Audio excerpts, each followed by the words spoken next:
Les vraies voix Sud Radio, 17h-19h, Philippe David, Cécile de Ménibus. De corps et d'esprit, en tout cas. Pour ceux que... Non, pour personne. D'ailleurs, vous avez raison, Philippe David. Vous m'avez regardé avec des yeux, l'air de dire, ah bon, on est sain de corps et d'esprit. Oui, théoriquement, oui. Enfin, peut-être pas tout le monde ici. Vous mettez votre casque beaucoup plus trop fort, Philippe, ça fait des larcènes. Ah oui? Oui. Des larcènes du pain. Ouais. Oh, elle est bonne, celle-là. Elle est bien, elle est pas du tout attendue, en fait. Elle est bien.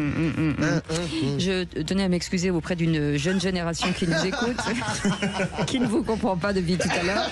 Allez, on vous souhaite la bienvenue avec Philippe Bilger, Françoise Degois et Sébastien Ménard jusqu'à 19h. Tout de suite, le grand débat du jour.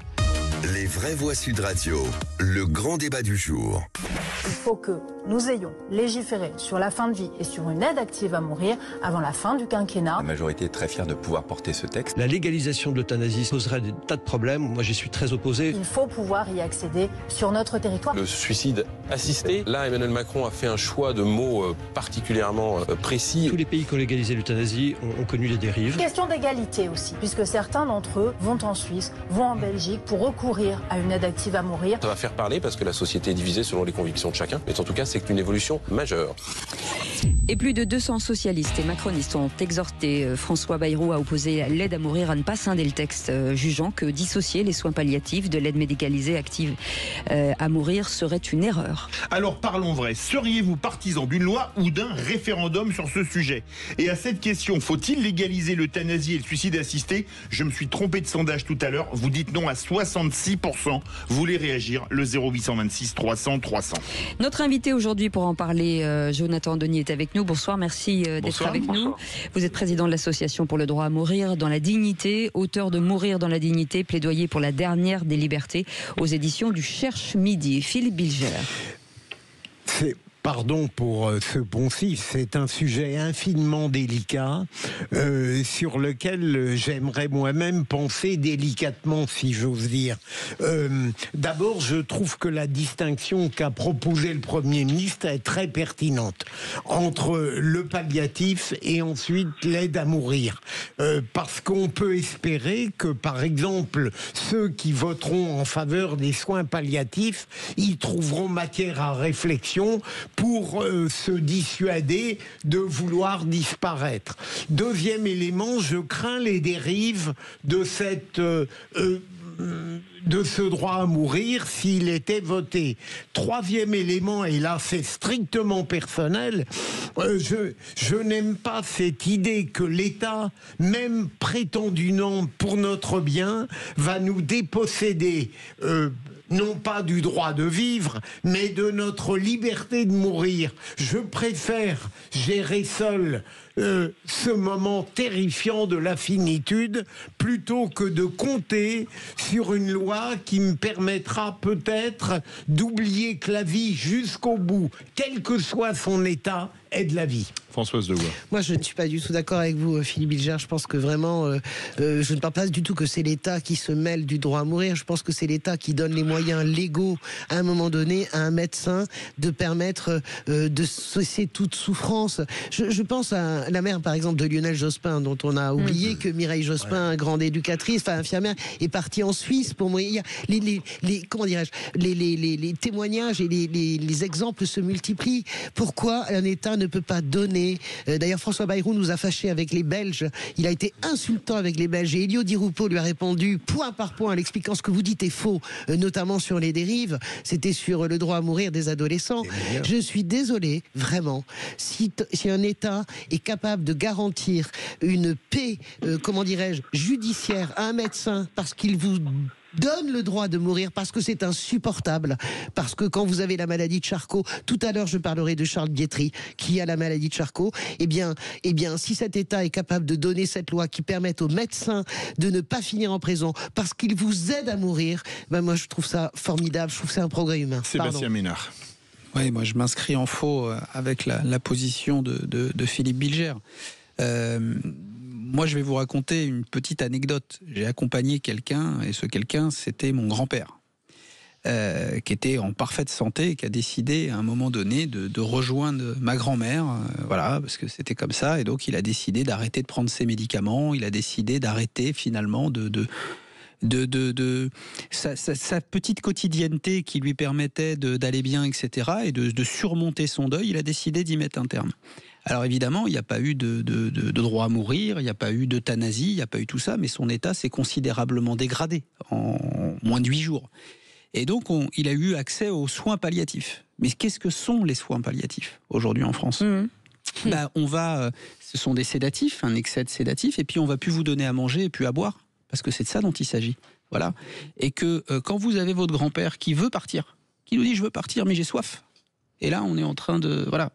C'est ça le vrai sujet, concrètement, que moi j'ai vécu dans ma chair et que j'ai vécu devant moi. Voilà. C'est quoi les soins palliatifs ?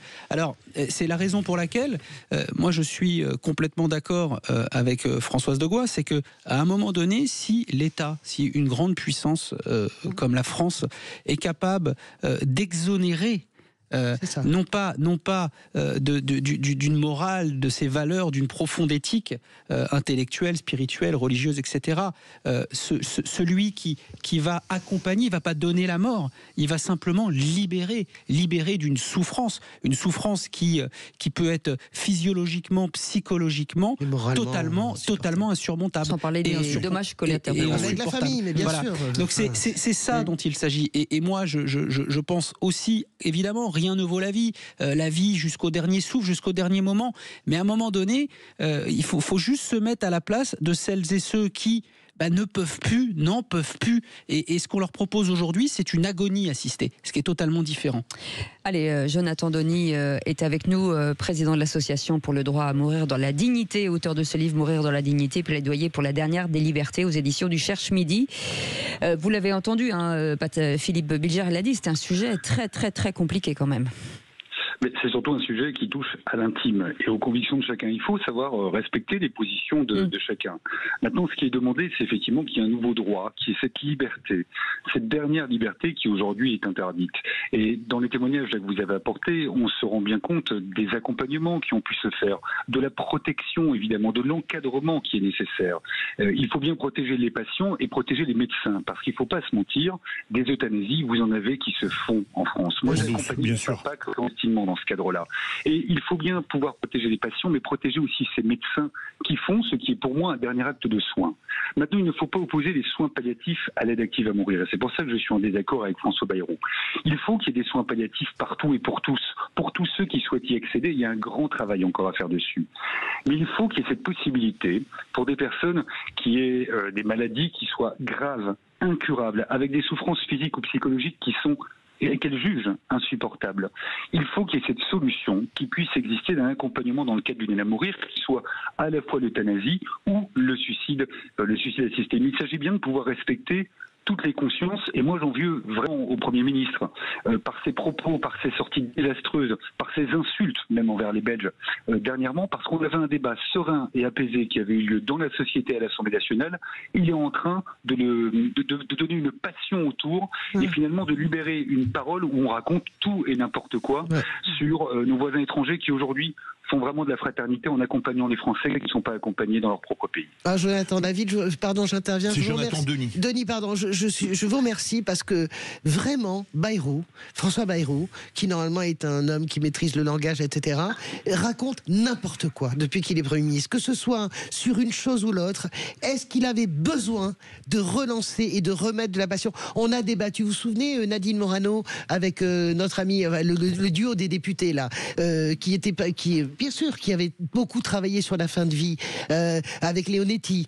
Bon, je veux dire, c'est un débat qui mériterait autre chose que... Parce qu'il fait de la politique, François Bayrou. Il a une posture... Si, il a une posture de croyant. Bien sûr, il a une posture catholique dans sa façon d'aborder ce débat. Il n'a pas besoin de remettre le feu comme ça. Moi, je trouve que c'est désastreux de remettre le feu là-dessus. Désastreux. Mais il me semble, Monsieur le Président, que je n'ai pas l'impression que François Bayrou a remis le feu. qu'il a été maladroit pour ce qu'il a dit sur la Belgique, mais la distinction, je la trouve pertinente, mais je peux comprendre votre point de vue, et décidément, je ne parviens pas à mettre dans la tête et dans le cœur que dénaturer le rôle d'un médecin, nous déposséder encore une fois de la liberté de choisir notre mort. Mais personnellement, je n'arrive pas à me dire que c'est un droit, un progrès. Mais sans doute ai-je tort. Mais parfois, on ne peut pas le faire soi-même, Philippe Bilger. Quand on a une maladie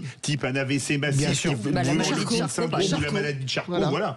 C'est ça le problème. C'est terrifiant, mais je comprends, je n'ai absolument, évidemment, pas l'ombre d'un mépris sur la faiblesse de ceux qui, à un moment donné, jugeant leur vie insupportable, veulent la voir disparaître par les moyens qu'on évoque. Simplement, au regard de l'humain que je suis, je ne m'imagine pas le faire. Voilà.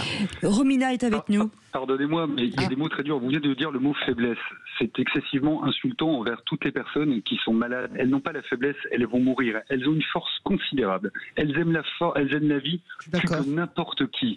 Mais elles vont mourir, elles n'en peuvent plus de leur souffrance. Et il faut une grande force, au contraire, pour pouvoir se dire je demande à être accompagné dans le cadre d'une élève qui va mourir. Ils ne sont pas faibles. Non, mais ça n'était pas méprisant de ma part, mais je dirais, j'avais tendance à considérer que la plus grande force, c'est de continuer à vivre. Moi, je crois pas. Je pense que je suis d'accord avec Jonathan, avec le président. Je pense vraiment que il faut une force considérable pour demander à quelqu'un de mettre fin à sa vie. Moi, je trouve, parce que nous sommes des animaux, nous avons ce qui prime en nous, c'est l'instinct de survie. Et le faire accepter à ses proches. Et le faire accepter à ses proches. Moi, je trouve ça vraiment extraordinairement puissant d'être capable de dire à un médecin, s'il te plaît, arrête. Notre auditrice du jour, c'est Romina de Vic-en-Bigorre, qui est infirmière. Alors, Romina, votre avis? Oui.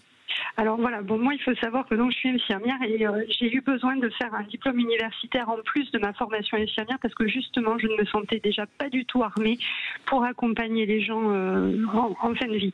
Parce que j'ai très vite voulu faire du libéral et moi vraiment ce que je veux c'est que les gens qui en font le choix puissent mourir chez eux dignement. Aujourd'hui en plus on a des gens qui sont âgés, qui vivent souvent seuls et malgré tout c'est pas pour autant qu'il faut négliger ce fait-là. Ils veulent mourir dans leur maison.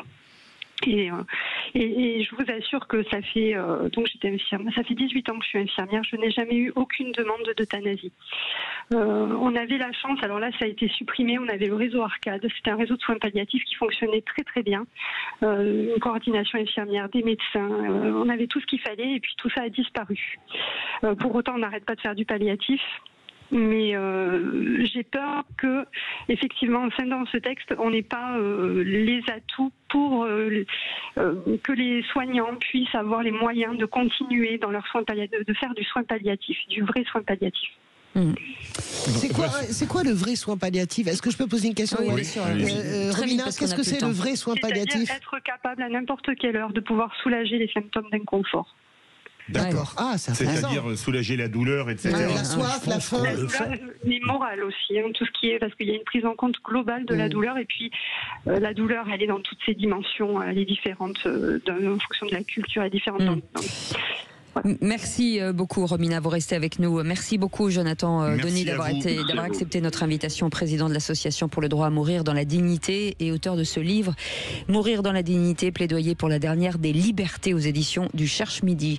Merci d'avoir accepté. Dans un instant, on fait une petite pause et puis le qui c'est qui l'a dit. À tout de suite.